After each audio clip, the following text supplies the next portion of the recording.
আসসালামু আলাইকুম সবাইকে। আপনারা আশা করি ভালো আছেন বন্ধুরা। আমিও ভালো আছি আলহামদুলিল্লাহ। আপনারা দেখতেই পাচ্ছেন যে আপনাদের সামনে একটা গাছ নিয়ে আসছি। এটা অনেকে বুঝতে পেরেছেন হয়তো বা এতক্ষণে।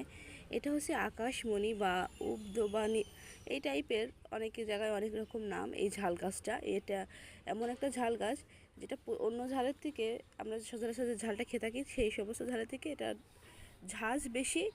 এবং আমি এটা আমার ছাদে এই সামান্য একটা টবে এই ঝাল গাছটা আমি রোপণ করেছি। বেশ কয়েকটা চারা আমি বসিয়েছিলাম, সেখান থেকে কয়েকটা গাছ আমার হয়েছে। তো ঝাল গাছ থেকে অনেকগুলো ঝালও এসেছে। অনেকগুলো বলতে কি আপনারা একটু দেখুন আমি কতটুকু মাটির নিচে জাস্ট এই ঝাল গাছটা বসিয়েছি। এটা একটা মালসা। এটা